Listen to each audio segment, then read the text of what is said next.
ഇന്ന് ഞങ്ങൾക്ക് എല്ലാവർക്കും കുറച്ച് സാധനങ്ങളൊക്കെ പർച്ചേസ് ചെയ്യാനുണ്ടായിരുന്നേ. അപ്പോൾ ക്ലാസ് ഒക്കെ കഴിഞ്ഞ് നേരെ അതിനാണ് പോയിട്ടുണ്ടായിരുന്നത്. ഊട്ടുപുരേന്റെ ഓപ്പോസിറ്റുള്ള മിസ്റ്റർ DIY എന്ന് പറയുന്ന ഷോപ്പിലേക്കാണ് പോയിരുന്നത്. അപ്പോൾ ഞാൻ ഫസ്റ്റ് ടൈം ആണ് ആ ഷോപ്പിലേക്ക് പോകുന്നത്. എൻ്റെ കൂടെ ഉള്ളവരൊക്കെ ഇതിന് മുമ്പേ പോയിട്ടുണ്ടായിരുന്നു. അവരുടെ റിവ്യൂസ് ഒക്കെ കേട്ടതിന് ശേഷമാണ് ഞാൻ അവരുടെ കൂടെ പോയത് കേട്ടോ. കയറി ചെല്ലുന്ന സമയത്ത് തന്നെ ഇതുപോലത്തെ സോഫ്റ്റ് ടോയ്സിന്റെ കുറേ ഐറ്റംസ് നമുക്ക് അവിടെ കാണാൻ പറ്റും. അതുപോലെ ഗേൾസിന്റെ ആണെങ്കിലും ബോയ്സിന്റെ ആണെങ്കിലും ടോയ്സ് സെപ്പറേറ്റ് സെക്ഷൻ ആയിട്ട് തന്നെ അവിടെ വെച്ചിട്ടുണ്ട്. അതിനുശേഷം ഞങ്ങൾ സ്റ്റെയർ ഒക്കെ കയറി മുകളിൽ വന്ന സമയത്ത് ഈ ഒരു ലോങ് മിറർ ആണ് ആദ്യം തന്നെ കണ്ടിരുന്നത്. പിന്നെ ലഞ്ച് ബോക്സിന്റെയും വാട്ടർ ബോട്ടിലിന്റെ ഒക്കെ സെക്ഷനിലേക്കാണ് വന്നിരുന്നത് കേട്ടോ. ലഞ്ച് ബോക്സ് ഒക്കെ എന്ന് പറഞ്ഞു കഴിഞ്ഞാൽ പല ഷേപ്പിലുള്ള ഒരുപാട് ഐറ്റംസ് അവിടെ അവൈലബിൾ ആണ്. പല കളേഴ്സിലുള്ളതാണെങ്കിലും ഒക്കെ അവിടെ ഉണ്ട്. അതുപോലെ തന്നെയാണ് വാട്ടർ ബോട്ടിലിന്റെയും തന്നെ ഒരുപാട് കളക്ഷൻസ് അവിടെ ഉണ്ട്. പല കളറിലുള്ളതുണ്ട്, പല ഫീച്ചേഴ്സ് ഉള്ള ടൈപ്പ് വാട്ടർ ബോട്ടിലൊക്കെ അവിടെ ഉണ്ട്.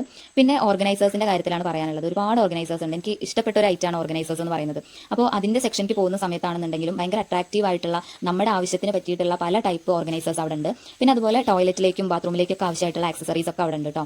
പിന്നെ എടുത്ത് പറയേണ്ടതാണ് ഈ കുട്ടികളുടെയൊക്കെ ഹെയർ ആക്സസറീസ് എന്ന് പറയുന്നത്. കുട്ടികൾക്ക് മാത്രമല്ല മുതിർന്നവർക്ക് പറ്റിയിട്ടുള്ളതുണ്ട്. എന്തായാലും ഞങ്ങൾ കുറേ സാധനങ്ങളൊക്കെ വാങ്ങി. ഇനി ഒന്നുകൂടെ അങ്ങോട്ട് പോകണം.